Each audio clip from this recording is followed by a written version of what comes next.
എഫേസ്യ ലേഖനം 6-ാം അധ്യായം അതിൻ്റെ 10-ാമത്തെ വാക്യം നമുക്ക് പ്രാരംഭമായി വായിക്കാം. Ephesians chapter 6 verse 10. എഫേസ്യ ലേഖനം 6-ാം അധ്യായം 10-ാമത്തെ വാക്യം. ഒടുവിൽ കർത്താവിലും അവൻ്റെ അമിത ബലത്തിലും ശക്തിപ്പെടുക. വളരെ സുപരിചിതമായ ഒരു വാക്യമാണ്, കാണാതെ അറിയാവുന്ന വാക്യമാണ്. അപ്പോസ്തലനായ പൗലോസ് എഫേസ്യർക്ക് ലേഖനം എഴുതുമ്പോൾ അതിൻ്റെ ആദ്യത്തെ 3 അധ്യായങ്ങളിൽ ദൈവമക്കൾക്ക് ലഭിച്ചിരിക്കുന്ന ആത്മീക അനുഗ്രഹങ്ങളെക്കുറിച്ചും ആത്മീക സമ്പത്തിനെക്കുറിച്ചും രേഖപ്പെടുത്തിയിട്ടുണ്ട്. അതിനുശേഷമുള്ള 3 അധ്യായങ്ങളിൽ ഈ ആത്മീക സമ്പത്തിനും ആത്മീക അനുഗ്രഹങ്ങളുടെയും നിലവാരത്തിനൊത്ത് ജീവിക്കണം എന്നുള്ള ഒരു ആവശ്യകതയും രേഖപ്പെടുത്തുന്നുണ്ട്. അങ്ങനെ ഈ പുസ്തകത്തെ 2ആയിട്ടാണ് വേർതിരിച്ചിരിക്കുന്നത്. ആദ്യത്തെ 3 അധ്യായങ്ങൾ ഉപദേശങ്ങളും പിന്നീടുള്ള 3 അധ്യായങ്ങൾ ക്രിസ്തീയ ജീവിതത്തിൽ പ്രായോഗികമായി പാലിക്കപ്പെടേണ്ടുന്ന ചില സത്യങ്ങളുമാണ് പൗലോസ് രേഖപ്പെടുത്തിയിരിക്കുന്നത്. 1 മുതൽ 3 വരെയുള്ള അധ്യായങ്ങളിൽ ദൈവമക്കളുടെ പ്രിവിലേജിനെ കുറിച്ചും അവർക്ക് ലഭിച്ചിരിക്കുന്ന സ്പിരിച്വൽ ബ്ലെസ്സിങ്ങിനെ കുറിച്ചും രേഖപ്പെടുത്തുമ്പോൾ ആ 3 അധ്യായങ്ങൾ അവസാനിപ്പിക്കുന്നതും ഏതാണ്ട് ഇതേ ഒരു ആശയം വെച്ചിട്ടാണ്. അതിൻ്റെ 16-ാമത്തെ വാക്യം ഇങ്ങനെ വായിക്കുന്നുണ്ട്. Chapter 3 verse 16. അവൻ തൻ്റെ മഹത്വത്തിൻ്റെ ധനത്തിനൊത്തവണ്ണം അവൻ്റെ ആത്മാവിനാൽ നിങ്ങൾ അകത്തെ മനുഷ്യനെ സംബന്ധിച്ച് ശക്തിയോടെ ബലപ്പെടേണ്ടതിന് ഞാൻ പ്രാർത്ഥിക്കുന്നു എന്നാ പറയുന്നത്. എന്ന് പറഞ്ഞാൽ 1 മുതൽ 3 വരെയുള്ള അധ്യായങ്ങളിൽ ചില ആത്മീക സത്യങ്ങൾ പറഞ്ഞതിന് ശേഷം അത് കൺക്ലൂഡ് ചെയ്യുന്നത് നിങ്ങളുടെ അകത്തെ മനുഷ്യൻ ശക്തിയോടെ ബലപ്പെടണം എന്നുള്ള ഒരു പ്രാർത്ഥനയുമായിട്ടാണ്. തുടർന്ന് 4-ാമത്തെ അധ്യായം മുതൽ 6-ാമത്തെ അധ്യായം വരെ പഠിക്കുമ്പോൾ ആ 6-ാമത്തെ അധ്യായത്തിന്റെ അവസാന ഭാഗത്തിലേക്ക് വരുമ്പോഴും നമ്മൾക്ക് കാണാൻ സാധിക്കുന്നത് പൗലോസ് അവിടെ കൺക്ലൂഡ് ചെയ്യാണ്. ഒടുവിൽ ഫൈനലി എന്ന് പറഞ്ഞുകൊണ്ട് കൺക്ലൂഡ് ചെയ്യാണ്, കർത്താവിലും അവന്റെ അമിത ബലത്തിലും ശക്തിപ്പെടണം. 1-ാം അധ്യായം ആരംഭിക്കുന്നത് സ്പിരിച്വൽ ബ്ലെസ്സിങ്സിനെ കുറിച്ചാണ്. നിങ്ങളെ സ്വർഗത്തിലെ സകല ആത്മീക അനുഗ്രഹങ്ങളാലും നിറച്ചിരിക്കുന്നു എന്ന് പറഞ്ഞ് ആരംഭിച്ച് അത് അവസാനിപ്പിക്കുന്നത് നിങ്ങളുടെ അകത്തെ മനുഷ്യൻ ശക്തിയോടെ ബലപ്പെടണം എന്നുള്ളതാണ്. 4-ാം അധ്യായം ആരംഭിക്കുന്നത് നിങ്ങളെ വിളിച്ചിരിക്കുന്ന വിളിക്ക് യോഗ്യമാകും വണ്ണം ജീവിക്കണം എന്ന് പറഞ്ഞുകൊണ്ട് ആരംഭിച്ചിട്ട് അത് അവസാനിക്കുന്നത് ഒടുവിൽ കർത്താവിലും അവന്റെ അമിത ബലത്തിലും ശക്തിപ്പെടുവീൻ എന്നുള്ളതാണ്. എന്താണ് ഇത് നമ്മളെ പഠിപ്പിക്കുന്നത്? ആദ്യത്തെ 3 അധ്യായങ്ങളിൽ നാം കാണുന്ന ആത്മീക സത്യങ്ങൾ, ആത്മീക അനുഗ്രഹങ്ങൾ നമ്മളുടെ ജീവിതത്തിൽ അതിൻ്റെതായ അർത്ഥത്തോടുകൂടെയും ഗൗരവത്തോടുകൂടെയും പ്രതിഫലിക്കപ്പെടേണ്ടതിന് നമ്മളുടെ അകത്തെ മനുഷ്യൻ ശക്തിയോടെ ബലപ്പെടേണ്ടുന്ന ആവശ്യകതയുണ്ട്. ഇനി 4 മുതൽ 6 വരെയുള്ള അധ്യായങ്ങളിൽ പറയുന്ന പ്രായോഗികമായ കാര്യങ്ങൾ നമ്മുടെ ജീവിതത്തിൽ പ്രതിഫലിക്കപ്പെടേണ്ടതിനും നമ്മൾക്ക് കർത്താവിൽ ശക്തിപ്പെടേണ്ടുന്ന ആവശ്യകതയുണ്ട് എന്നുള്ളത് പൗലോസ് ഊന്നി പറയുന്നതായിട്ട് നമുക്ക് കാണാൻ സാധിക്കുന്നുണ്ട്. നമുക്കറിയാം 3-ാം അധ്യായം നാം വായിച്ചത് അകത്തെ മനുഷ്യൻ ശക്തിയോടെ ബലപ്പെടണം എന്നുള്ളതാണ്. നമുക്ക് എല്ലാവർക്കും അകത്തൊരു മനുഷ്യനുണ്ട്. ഇവിടെ ഇന്ന് ജോഷിബയും ഡെറിനും ഇവിടെ ഇരിക്കുമ്പോൾ അവരുടെ പുറമേയുള്ളതാണ് നാം കാണുന്നത്. വളരെ സുന്ദരനും സുന്ദരിയുമായ 2 വ്യക്തികൾ ഇവിടെ ഇരിക്കുന്നു. ആരോഗ്യവാനും ആരോഗ്യവതിയുമായ 2 വ്യക്തികൾ ഇവിടെ ഇരിക്കുന്നു. ഇവർ അന്യോന്യം ഇഷ്ടപ്പെട്ടാണ് ഇന്ന് ഇവിടെ എത്തിയിരിക്കുന്നത് എന്നുള്ളതിന് യാതൊരു സംശയവുമില്ല. അവർ വളരെ ആഗ്രഹിച്ച് ആകാംക്ഷയോടെ മെയ് 6-ാം തീയതിക്ക് വേണ്ടി കാത്തിരിക്കുകയാണ്. ഒരുപാട് നാളുകളായി കാത്തിരിക്കുന്നു. എങ്ങനെയെങ്കിലും കല്യാണം കഴിക്കണം എന്നുള്ള ആഗ്രഹത്തോടു കൂടെയാണ് അവർ ഇപ്പോൾ ഇവിടെ ഇരിക്കുന്നത്. കാരണം ഇരുവർക്കും വളരെ ഇഷ്ടമാണ്, ഭയങ്കര ഇഷ്ടമാണ്. അതുകൊണ്ടാണ് അവർ വിവാഹം കഴിക്കാനായിട്ട് തീരുമാനിച്ചിരിക്കുന്നത്. ഇരുവരും വിവാഹമൊക്കെ കഴിച്ച് ഒരുമിച്ച് അങ്ങോട്ട് ജീവിച്ചു തുടങ്ങുമ്പോഴാണ് അകത്തുള്ള മനുഷ്യനെ ഇവരങ്ങോട്ട് കാണാൻ തുടങ്ങുന്നത്. ഇന്ന് വളരെ സ്നേഹമാണ്, സന്തോഷമാണ്. എന്നാൽ അടുത്ത് ജീവിച്ചു തുടങ്ങുമ്പോൾ നമ്മളുടെ അകത്തെ മനുഷ്യനെ കണ്ടു തുടങ്ങുവാനായിട്ട് ഇടയായിത്തീരും. അന്നേരമാണ് ആർക്കാണ് ശക്തി കൂടുതലെന്നും ആർക്കാണ് സൗന്ദര്യം കൂടുതലെന്നും തെളിയിക്കാനായിട്ട് പോകുന്നത്, അല്ലെ? ഒരുപക്ഷെ അതിനുശേഷമായിരിക്കും എനിക്കാണോ സൗന്ദര്യം നിനക്കാണോ സൗന്ദര്യം, എനിക്കാണോ കഴിവ് നിനക്കാണോ കഴിവ്, എന്റെ കുടുംബമാണോ വലുത് നിന്റെ കുടുംബമാണോ വലുത്, എനിക്കാണോ വിദ്യാഭ്യാസം നിനക്കാണോ വിദ്യാഭ്യാസം. ഇങ്ങനെയുള്ള മനോഭാവങ്ങളൊക്കെ ഒരുപക്ഷെ ഉരുത്തിരിയുവാനായിട്ടുള്ള സാധ്യതയുണ്ട്. കാരണം ഒരുമിച്ച് ജീവിക്കുമ്പോഴാണ് കൂടുതൽ യാഥാർത്ഥ്യങ്ങളിലേക്ക് നാം കിടക്കുന്നത്. ഇന്നത്തെ ഭാഷയിൽ പറഞ്ഞാൽ ഇന്ന് കാണുന്ന വൈബൊക്കെ അങ്ങ് മാറും. യാഥാർത്ഥ്യങ്ങളുമായിട്ട് മല്ലിടുമ്പോൾ പലവിധമായിരിക്കുന്ന പ്രയാസങ്ങളും പ്രതിസന്ധികളും ഒക്കെ ഉണ്ടാകാനുള്ള സാധ്യതയുണ്ട്. എന്നാൽ ഇങ്ങനെയുള്ള മനോഭാവങ്ങൾ എന്തുകൊണ്ടാണ് ഉണ്ടാകുന്നത് എന്ന് ചോദിച്ചാൽ, അകത്തെ മനുഷ്യൻ ശക്തിയോടെ ബലപ്പെടാത്തത് കൊണ്ടാണ്. എന്ന് പറഞ്ഞാൽ കർത്താവിലും അവന്റെ അമിത ബലത്തിലും ശക്തിപ്പെടാതെ ജീവിക്കുമ്പോൾ, 3-ാം അധ്യായത്തിൽ വളരെ വ്യക്തമായി രേഖപ്പെടുത്തിയിട്ടുണ്ട്, അവന്റെ ആത്മാവിനാൽ എന്നാണ്. 6-ാം അധ്യായത്തിൽ പറയുന്നത് കർത്താവിലുള്ള ശക്തി എന്നാണ്. അപ്പം ഈ ആത്മാവിനാലുള്ള ശക്തി, കർത്താവിനാലുള്ള ശക്തിയിൽ നാം ജീവിക്കുന്നില്ല എങ്കിൽ തീർച്ചയായിട്ടും നമ്മുടേതായ ശക്തി, ജഡത്തിന്റെ ശക്തി ഉയരുവാനായിട്ട് ഇടയായിത്തീരും. ആത്മാവിന്റെ ശക്തിയല്ല, ജഡത്തിന്റെ ശക്തി ഉയരുവാനായിട്ട് ഇടയായിത്തീരും. അതുകൊണ്ടാണ് പൗലോസ് വ്യക്തമായി പറയുന്നത്, അകത്തെ മനുഷ്യൻ ശക്തിയോടെ ബലപ്പെടണം, കർത്താവിലും അവന്റെ അമിത ബലത്തിലും ശക്തിപ്പെടണം. ഇനി എന്തിനാണ് ശക്തിപ്പെടേണ്ടത്? അത് വളരെ വ്യക്തമായി എഫേസ്യ ലേഖനം പഠിക്കുമ്പോൾ നമുക്ക് മനസ്സിലാക്കാനായിട്ട് സാധിക്കും. അത് എല്ലാം പറയുവാനായിട്ട് സമയമില്ല. പക്ഷെ 3 കാര്യങ്ങൾ മാത്രം പറഞ്ഞ് നിങ്ങളുടെ ജീവിതത്തിന് ആവശ്യമായിട്ടുള്ള, നമുക്ക് എല്ലാവർക്കും ഉപകാരപ്രദമാകുന്ന ചില ചിന്തകൾ പറഞ്ഞുകൊണ്ട് ഞാൻ ഇരിക്കാം എന്നാണ് ആഗ്രഹിക്കുന്നത്.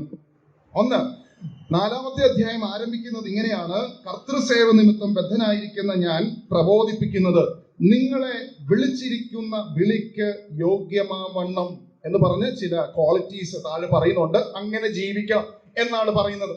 അപ്പോ വിളിച്ച വിളിക്ക് യോഗ്യമാകും വണ്ണം ജീവിക്കണമെങ്കിൽ എന്ത് വേണം? ശക്തി വേണം. എങ്ങനെയുള്ള ശക്തി വേണം? കർത്താവിലുള്ള ശക്തി വേണം. ആത്മാവിനാൽ ശക്തിയുള്ളവർക്ക് മാത്രമേ വിളിച്ച വിളിക്ക് യോഗ്യമാകും വണ്ണം ജീവിക്കുവാനായിട്ടിടയായി തീരത്തുള്ളൂ. ഇവിടെ ഇരിക്കുന്ന ദൈവമക്കളെ ഓർത്ത് സ്തോത്രം ചെയ്യുന്നു, ജോഷുവയെ ഓർത്ത് സ്തോത്രം ചെയ്യുന്നു, ഡെറിനെ ഓർത്ത് സ്തോത്രം ചെയ്യുന്നു. കാരണം ദൈവത്തിന്റെ വിളി കേട്ടവരാണ്, ദൈവത്തിന്റെ വിളി കേട്ട് ഇറങ്ങിത്തിരിച്ച് ജീവിക്കുന്നവരാണ്. ആ കർത്താവായ യേശു ക്രിസ്തു മാനവരാശിയുടെ പാപത്തിന്റെ പരിഹാരത്തിന് വേണ്ടി ഭൂമിയിലേക്ക് വന്നു എന്നുള്ളതും, മനുഷ്യന്റെ പാപത്തിന്റെ പരിഹാരത്തിന് വേണ്ടി ക്രൂശിൽ മരിച്ച് അടക്കപ്പെട്ട് ഉയർത്തെഴുന്നേറ്റ് ഇന്നും സ്വർഗത്തിൽ വിരാജിക്കുന്ന ദൈവമാണെന്നും, തന്നിൽ വിശ്വസിക്കുന്നവരെ ചേർക്കുവാൻ മടങ്ങി വരും എന്നുള്ള ആ വലിയ സത്യത്തെ, ആ സുവിശേഷത്തെ വിശ്വസിച്ച് ദൈവത്തിന്റെ മക്കളായി തീർന്നവരാണ് പ്രിയ ജോഷിമയും ഡെറിനും. അവർക്ക് ലഭിച്ചിരിക്കുന്ന ഒരു വലിയ വിളി, അതാണ് ഈ ലേഖനത്തിൽ നമുക്ക് കാണാൻ സാധിക്കുന്നത്. നിങ്ങളെ വിളിച്ച വിളിക്ക് യോഗ്യമാകും വണ്ണം ജീവിക്കണം. ഇന്ന് ഈ മോഡേൺ യുഗത്തിൽ കാലം അതിവേഗം വളരുകയും പുരോഗമിക്കുകയും ചെയ്തുകൊണ്ടിരിക്കുന്ന ഈ യുഗത്തിൽ ദൈവം വിളിച്ച വിളിക്ക് യോഗ്യമാകും വണ്ണം ജീവിക്കുവാൻ അല്പം പ്രയാസമുണ്ട്. അതിനൊരു പക്ഷേ പല തടസ്സങ്ങൾ നാം നേരിട്ടേക്കാം. പക്ഷേ വളരെ വ്യക്തമായി ദൈവത്തിന്റെ വചനം പറയുന്നു, നിങ്ങളെ വിളിച്ച വിളിക്ക് യോഗ്യമാകും വണ്ണം ജീവിക്കണം. അതിനൊരു സ്റ്റാൻഡേർഡ് ഉണ്ട്, അതിനൊരു മൊറാലിറ്റി ഉണ്ട്, അതിന് ചില പ്രിൻസിപ്പിൾസ് ഉണ്ട്. അത് കീപ്പ് ചെയ്ത് ജീവിക്കുവാൻ ആവശ്യമാണ്. അതിനെന്ത് വേണം? ശക്തി വേണം. നമുക്കറിയാം, വേൾഡ് വ്യൂ എന്ന് പറയുന്നത്, ലോകം പഠിപ്പിക്കുന്നത് എന്താണെന്ന് ചോദിച്ചാൽ, നിങ്ങൾക്ക് എന്ത് തോന്നുന്നോ അങ്ങനെ നിങ്ങൾക്ക് ചെയ്യാം, അങ്ങനെ നിങ്ങൾക്ക് ജീവിക്കാം എന്നുള്ളതാണ് ലോകം പഠിപ്പിക്കുന്നത്. എന്നാൽ ബൈബിള് പഠിപ്പിക്കുന്നത് എന്താ? യോഗ്യമാകും വണ്ണം തന്നെ ജീവിക്കണം, മാന്യമായി തന്നെ ജീവിക്കണം എന്നുള്ളതാണ്. അപ്പം വേൾഡ് വ്യൂവും ബൈബിൾ വ്യൂവും വളരെ ഓപ്പോസിറ്റ് വേർഷൻസ് ആണ് കാണാൻ സാധിക്കുന്നത്. അപ്പോൾ ദൈവത്തിന്റെ വചനം വ്യക്തമായി പറയുന്നു, വിളിച്ച വിളിക്ക് യോഗ്യമാകും വണ്ണം ജീവിക്കണം. പലപ്പോഴും പല ജീവിതങ്ങൾ കാണുമ്പോൾ യോഗ്യമാകും വണ്ണമാണോ ജീവിക്കുന്നത്, അതോ തോന്നിയതുപോലെയാണോ ജീവിക്കുന്നത് എന്ന് സംശയിക്കേണ്ടതായിട്ടിരിക്കുന്നു. ഇവിടെ ദൈവത്തിന്റെ വചനം വ്യക്തമായി പറയുന്നു, വിളിച്ച വിളിക്ക് യോഗ്യമാകും വണ്ണം ജീവിക്കുക. ജോഷുവയും ഡെറിനെയും ദൈവം വിളിച്ചു, ആ വിളിക്ക് യോഗ്യമാകും വണ്ണം ജീവിക്കുവാൻ ശക്തി ദൈവം നൽകി തരട്ടെ. അകത്തെ മനുഷ്യൻ ശക്തിയോടെ ബലപ്പെടുമ്പോൾ, കർത്താവിലും അവന്റെ അമിത ബലത്തിലും ശക്തിപ്പെടുമ്പോൾ, നിങ്ങളെ വിളിച്ച വിളിക്ക് യോഗ്യമാകും വണ്ണം ജീവിക്കാൻ സാധിക്കും. മാത്രമല്ല, ഇവർക്ക് രണ്ടുപേർക്കും ഒരു സ്പെഷ്യൽ കോളം ലഭിച്ചവരാണ്. നമുക്കറിയാം, ഡെറിന് കർത്താവിന്റെ വേലയ്ക്ക് വേണ്ടി വേർതിരിഞ്ഞ് ദൈവവചനം പഠിച്ചുകൊണ്ടിരിക്കുകയാണ്. പ്രിയ ഡെറിനെ ഓർത്ത് ഞാൻ ദൈവത്തെ സ്തുതിക്കുകയും അഭിനന്ദിക്കുകയും ചെയ്യുന്നു. ഇങ്ങനെയുള്ള ചെറുപ്പക്കാർ കർത്താവിന്റെ വേലയ്ക്ക് വേണ്ടി ഇറങ്ങട്ടെ എന്ന് ഞാൻ ആത്മാർത്ഥമായി പ്രാർത്ഥിക്കുകയാണ്. ഒരുപാട് ചെറുപ്പക്കാരെ കർത്താവിന്റെ വയലിൽ കാണുവാൻ, കർത്താവിന്റെ വേലയിൽ അധ്വാനിക്കുന്നത് കാണുന്നതിൽ വളരെ സന്തോഷമുണ്ട്. ഇനിയും ഒരുപാട് ചെറുപ്പക്കാർ വരണം. സോ ഒരു സ്പെഷ്യൽ കോൾ ലഭിച്ചിരിക്കുന്ന വ്യക്തിയാണ് ഡെറിൻ. ജോഷുവയും തീർച്ചയായിട്ടും കോയമ്പത്തൂരായിരുന്ന സമയങ്ങളിൽ കർത്താവിന്റെ വേലയോടുള്ള സമർപ്പണവും കർത്താവിന്റെ വേലയോടുള്ള ആ സമീപനവും അത് വളരെ വ്യക്തമായി പ്രകടമാക്കുന്നതായിരുന്നു. ഇരുവരും ഒന്നിച്ച് ഇനിയും കർത്താവിന്റെ വേലയ്ക്ക് വേണ്ടിയിട്ട് ചുക്കാൻ പിടിക്കാൻ പോകുന്നവരാണ്. സോ ഒരു ജനറൽ കോളിനോടൊപ്പം ഒരു സ്പെഷ്യൽ കോളും ലഭിച്ചവരാണ് നിങ്ങൾ. അങ്ങനെയെങ്കിൽ നിങ്ങളെ വിളിച്ച് യോഗ്യമാകും വണ്ണം തന്നെ ജീവിക്കുവാൻ ദൈവം നിങ്ങൾക്ക് കൃപ തരുമാറാകട്ടെ. കാരണം ഒരുപാട് ഉത്തരവാദിത്തങ്ങൾ നിങ്ങൾക്ക് ഒരുമിച്ച് ഇനിയും ചെയ്യുവാനായിട്ടുണ്ട്. ഒരുപാട് മിഷൻസ് നിങ്ങൾക്ക് കംപ്ലീറ്റ് ചെയ്യുവാനായിട്ടുണ്ട്. അതിന് നിങ്ങളെ വിളിച്ച് യോഗ്യമാകും വണ്ണം ജീവിച്ചാൽ മാത്രമേ അത് കംപ്ലീറ്റ് ചെയ്യുവാനായിട്ട് സാധിക്കത്തുള്ളൂ. അതുകൊണ്ടാണ് പൗലോസ് അവസാനം പറയുന്നത്, ഞാൻ നല്ല പോർ പൊരുതി, ഓട്ടം തികച്ചു, വിശ്വാസം കാത്തു. എങ്ങനെയാ പൗലോസിന് പറയാൻ സാധിക്കുന്നത്? പൗലോസിന്റെ പേഴ്സണൽ സ്ട്രെങ്ത് അല്ല, മറിച്ച് ക്രിസ്തുവിലുള്ള തന്റെ ശക്തിയാണ്. എന്നെ ശക്തനാക്കുന്നവൻ മുഖാന്തരം ഞാൻ സകലത്തിനും മതിയാകുന്നു എന്ന് പൗലോസ് പറയുന്ന ആ ശക്തിയിലാണ് പൗലോസ് തന്റെ മിഷൻ പൂർത്തീകരിക്കുന്നത്. നിങ്ങൾക്കും ദൈവം തന്നിരിക്കുന്ന മിഷൻസ് കംപ്ലീറ്റ് ചെയ്യാനുള്ള ശക്തി സ്വർഗത്തിലെ ദൈവം തരട്ടെ എന്ന് ഞാൻ ആത്മാർത്ഥമായി പ്രാർത്ഥിക്കുകയാണ്. ആ ശക്തി ഉണ്ടെങ്കിൽ മാത്രമേ നിങ്ങളെ വിളിക്ക് യോഗ്യമാകും വണ്ണം ജീവിക്കുവാനും മിനിസ്റ്റർ ചെയ്യുവാനും സാധിക്കത്തുള്ളൂ. അതിന് ദൈവം നിങ്ങളെ സഹായിക്കുമാറാകട്ടെ. 2, എന്തിനാണ് ശക്തി വേണ്ടിയത്? 5-ാം അധ്യായത്തിലേക്ക് വരുമ്പോൾ, 5-ാം അധ്യായം അതിന്റെ അവസാന ഭാഗങ്ങളിലേക്ക് വരുമ്പോൾ നമുക്ക് കാണാൻ സാധിക്കുന്നത് ഒരു ഭാര്യയ്ക്കും ഭർത്താവിനും ഉള്ള റോൾസ് ആൻഡ് റെസ്പോൺസിബിലിറ്റീസ് ആണ് കാണുവാനായിട്ട് സാധിക്കുന്നത്. എല്ലാ വിവാഹങ്ങൾക്കും വായിച്ചു കേൾക്കുകയും പ്രസംഗം കേൾക്കുകയും ഒക്കെ ചെയ്യുന്നതാണ്. എന്നാൽ ഈ റോൾസ് ആൻഡ് റെസ്പോൺസിബിലിറ്റീസ് ജീവിതത്തിൽ ഫുൾഫിൽ ചെയ്യപ്പെടണമെങ്കിൽ എന്ത് വേണം? കർത്താവിലുള്ള ശക്തി ഉണ്ടെങ്കിൽ മാത്രമേ ആ റെസ്പോൺസിബിലിറ്റീസ് ഫുൾഫിൽ ചെയ്യാനായിട്ട് സാധ്യമാകുകയുള്ളൂ. ഈ പാസേജിൽ വളരെ സിമ്പിൾ ആയിട്ടുള്ള 2 കാര്യങ്ങൾ മാത്രമാണ് ഊന്നി പറയുന്നത്. എന്താ? ഭാര്യമാരെ കർത്താവിന് എന്ന പോലെ സ്വന്തം ഭർത്താക്കന്മാർക്ക് കീഴടങ്ങുകയും. Then verse 25, ഭർത്താക്കന്മാരെ ക്രിസ്തുവും സഭയെ സ്നേഹിച്ചതുപോലെ നിങ്ങളുടെ ഭാര്യമാരെ സ്നേഹിക്കുകയും. 2 കാര്യങ്ങളാണ്. ഭാര്യമാർ ഭർത്താക്കന്മാർക്ക് കീഴടങ്ങണം, ഭർത്താക്കന്മാർ ഭാര്യമാരെ സ്നേഹിക്കണം.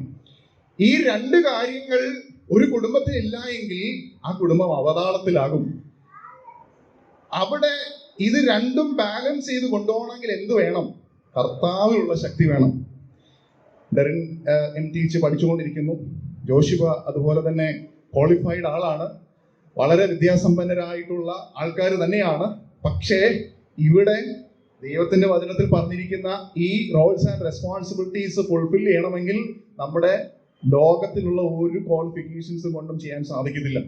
അവിടെ നമ്മൾക്ക് ആവശ്യം എന്താണ്? കർത്താവിലും അവന്റെ അമിത ബലത്തിലും ശക്തിപ്പെട്ടെങ്കിൽ മാത്രമേ ഈ റോൾസ് ആൻഡ് റെസ്പോൺസിബിലിറ്റീസ് ഫുൾഫിൽ ചെയ്യാൻ സാധിക്കത്തുള്ളൂ. എന്ന് പറഞ്ഞാൽ ഭാര്യയുടെ റോളും റെസ്പോൺസിബിലിറ്റിയും നിർവഹിക്കുക, ഭർത്താവിന്റെ റോളും റെസ്പോൺസിബിലിറ്റിയും നിർവഹിക്കുക. ഭാര്യ ഭർത്താവിന്റെ റോൾ എടുത്താലും പ്രശ്നമാണ്, ഭർത്താവ് ഭാര്യയുടെ റോൾ എടുത്താലും പ്രശ്നമാണ്. എന്ന് പറഞ്ഞാൽ ഭാര്യ ഭർത്താവ് ആകാൻ പാടില്ല, ഭർത്താവ് ഭാര്യയാകാൻ പാടില്ല. രണ്ടുപേർക്കും ദൈവം കൃത്യമായി സ്പെസിഫിക് ആയിട്ട് റോൾസ് ആൻഡ് റെസ്പോൺസിബിലിറ്റീസ് കൊടുത്തിട്ടുണ്ട്. അത് മാത്രം നിർവഹിക്കുവാനുള്ള ശക്തി അത് സ്വർഗത്തിലെ ദൈവത്തിൽ നിന്ന് മാത്രമേ ലഭിക്കത്തുള്ളൂ. അത് ലഭ്യമായാൽ മാത്രമേ അത് നിർവഹിക്കുവാനും സാധ്യമാകത്തുള്ളൂ.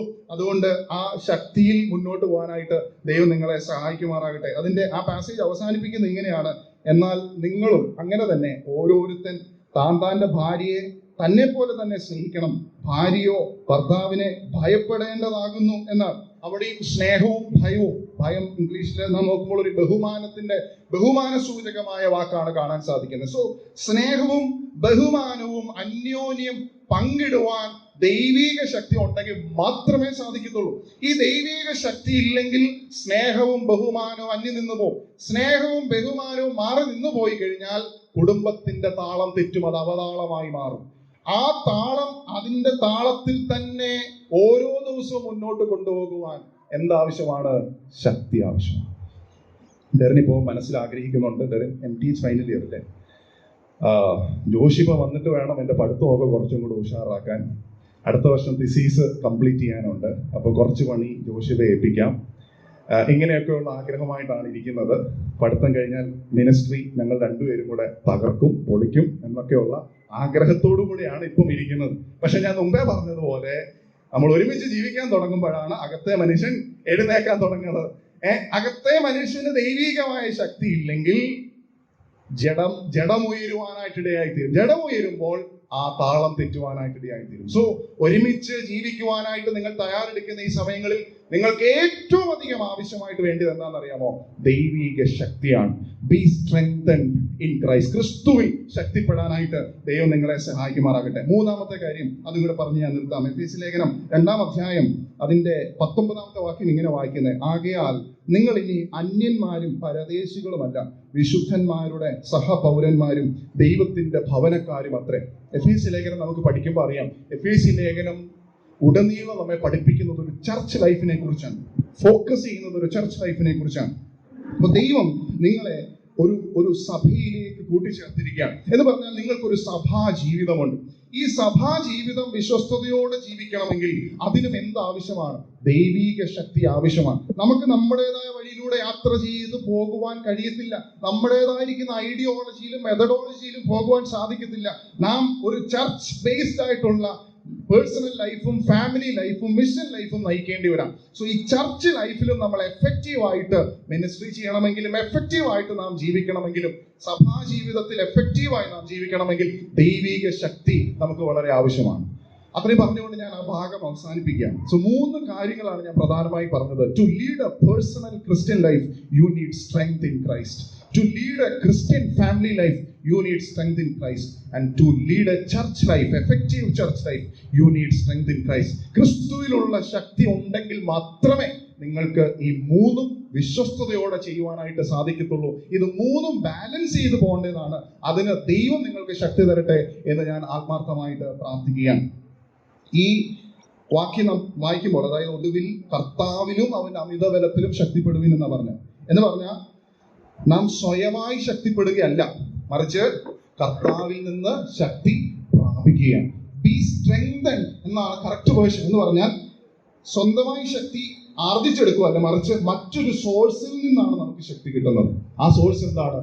Of course that is very clear, in Christ, ക്രിസ്തുവിൽ. ആൻഡ് അവന്റെ അമിത ബലത്തിലും ശക്തിപ്പെടുവിൻ എന്നാണ്. നമുക്കൊരിക്കലും നമ്മളുടെ ക്വാളിഫിക്കേഷൻസ് കൊണ്ടോ നമ്മളുടെ റിസോഴ്സസ് കൊണ്ടോ നമ്മുടെ സംവിധാനങ്ങൾ കൊണ്ടോ നമുക്ക് ശക്തിപ്പെടാൻ കഴിയത്തില്ല. നമുക്ക് നമ്മുടെ ചലഞ്ചസ് ഫേസ് ചെയ്യാൻ പറ്റത്തില്ല. ഫാമിലി ലൈഫിലെ പ്രശ്നങ്ങളെ ഫേസ് ചെയ്യാൻ പറ്റത്തില്ല. ചർച്ച് ലൈഫിലെ പ്രശ്നങ്ങളെ ഫേസ് ചെയ്യാൻ പറ്റത്തില്ല. മിഷൻ ലൈഫിലെ പ്രശ്നങ്ങളെ ഫേസ് ചെയ്യാൻ പറ്റത്തില്ല. ഓൺലി ത്രൂ ക്രൈസ്റ്റ്, ക്രിസ്തുവിലൂടെ മാത്രം, ക്രിസ്തുവിലുള്ള ശക്തിയിലൂടെ മാത്രമേ നിങ്ങൾക്ക് അതിനെ നേരിടാനായിട്ട് സാധിക്കത്തുള്ളൂ. അതുകൊണ്ട് 1-ാം ദിവസം മുതൽ തന്നെ, അല്ല അതിനു മുമ്പ് തന്നെ നിങ്ങൾ ശക്തി പ്രാപിച്ച് ജീവിക്കാനായിട്ട് ദൈവം നിങ്ങളെ സഹായിക്കുമാറാകട്ടെ.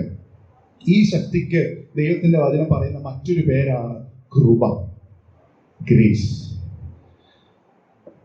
എബ്രായ ലേഖനം 4-ാം അധ്യായം 16-ാമത്തെ വാക്യം ഇങ്ങനെ വായിക്കുന്നു: അതുകൊണ്ട് കരുണ ലഭിക്കുവാനും തക്ക സമയത്ത് കൃപ പ്രാപിക്കുവാനുമായി കൃപാസനത്തിന്റെ അടുക്കലേക്ക് ധൈര്യത്തോടെ അടുത്തു വരിക. ഇന്ന് നിങ്ങൾ ഇവിടെ വിവാഹ നിശ്ചയം ഒഫീഷ്യലി നിർവഹിക്കപ്പെട്ടു. ഒരുപക്ഷെ ഇതിനു മുമ്പേ തന്നെ നിങ്ങൾക്ക് അതിനുള്ള ധാരണയായിട്ടുണ്ട്. പക്ഷെ ഇവിടെ നിങ്ങൾ ഒഫീഷ്യലി ഒരു വിവാഹ നിശ്ചയത്തിലേക്ക് പ്രവേശിക്കുമ്പോൾ ഇവിടെ നിങ്ങൾ എടുക്കേണ്ടുന്ന ഒരു വലിയ നിശ്ചയദാർഢ്യം, ഒരു തീരുമാനമുണ്ട്. എല്ലാ ദിവസവും ഈ ദൈവകൃപ പ്രാപിക്കുവാനായി കൃപാസനത്തിന്റെ അടുക്കലേക്ക് അടുത്തു വരും. നമ്മൾ ആദ്യം പാടിയ പാട്ടിന്റെ ഒരു ചരണം ഇങ്ങനെയായിരുന്നു: ദിനവും മനമേ തത്സമയം തൻ കൃപകൾ പ്രാപിക്കുവാൻ കൃപാസനത്തിന്റെ അടുത്ത് വരും എന്നുള്ളത്. അതുകൊണ്ട് എല്ലാ ദിവസവും ഈ കൃപ പ്രാപിച്ച് ജീവിക്കുമ്പോൾ ഓട്ടോമാറ്റിക്കലി ശക്തി നിങ്ങളുടെ ജീവിതത്തിൽ റിഫ്ലക്ട് ചെയ്യപ്പെടുവാനായിട്ട് ഇടയായിത്തീരും. അതാണ് പൗലോസിനോട് കർത്താവ് പറഞ്ഞത്: എന്റെ കൃപ നിനക്ക് മതി, my grace is sufficient for you. എന്റെ ശക്തി ബലഹീനതയിൽ തികഞ്ഞു വരുന്നതാണ്. ഓഫ് കോഴ്സ് ബലഹീനതകളുണ്ട്. പേഴ്സണൽ ലൈഫിലും ഫാമിലി ലൈഫിലും മിഷൻ ലൈഫിലും ഒക്കെ ബലഹീനതകൾ സംഭവിക്കാം. പക്ഷേ ആ ബലഹീനതകളെ അതിജീവിക്കുവാനുള്ള ശക്തി എവിടുന്ന? സ്വർഗത്തിൽ നിന്ന് മാത്രം, ക്രിസ്തുവിൽ നിന്ന് മാത്രമേ സാധ്യമാകത്തുള്ളൂ. അതുകൊണ്ട് എല്ലാ ദിവസവും ദൈവത്തിന്റെ സന്നിധിയിൽ വന്ന് കൃപ പ്രാപിക്കുവാനായിട്ട് ദൈവം നിങ്ങളെ സഹായിക്കുമാറാകട്ടെ എന്ന് ഞാൻ ആത്മാർത്ഥമായിട്ട് പ്രാർത്ഥിക്കുന്നു. അടുത്ത ദിവസങ്ങളിൽ നിങ്ങൾ പുതിയതായി വെക്കുവാൻ പോകുന്ന ചുവട്, അല്ലെങ്കിൽ ആരംഭിക്കുവാൻ പോകുന്ന കുടുംബജീവിതത്തിൽ, ആ കുടുംബജീവിതത്തിന് വളരെ ശക്തി ആവശ്യമാണ്. വല്ലാത്തൊരു ലോകത്തിലാണ് ഞാനും നിങ്ങളും ജീവിക്കുന്നത്. ഈ വല്ലാത്ത ലോകത്തിൽ, യാതൊരു മൊറാലിറ്റിയും പ്രിൻസിപ്പിൾസും ഇല്ലാത്ത ഈ ലോകത്തിൽ ദൈവം നമ്മളെ ഏൽപ്പിച്ചിരിക്കുന്ന കുടുംബജീവിതത്തിന്റെ പർപ്പസും പ്രയോറിറ്റിയും പ്രിൻസിപ്പിൾസും കീപ്പ് ചെയ്തു പോകുവാൻ ദൈവിക ശക്തി വളരെ ആവശ്യമാണെന്ന് മനസ്സിലാക്കിക്കൊണ്ട് ദൈവസന്നിധിയിൽ ഇരുന്ന് ആ ശക്തി പ്രാപിച്ചുകൊണ്ട് മുൻപോട്ടുള്ള ജീവിതം നയിക്കുവാനായിട്ട് ദൈവം നിങ്ങളെ സഹായിക്കുവാനാകട്ടെ. കോയമ്പത്തൂർ ബ്രദർ സഭയുടെ എല്ലാ ആശംസകളും പ്രാർത്ഥനയും ഉറപ്പു നൽകിക്കൊണ്ട് ഞാൻ എൻ്റെ വാക്കുകൾക്ക് വിരാമം കുറിക്കുന്നു. ദൈവനാമം വാഴ്ത്തപ്പെടുമാറാകട്ടെ.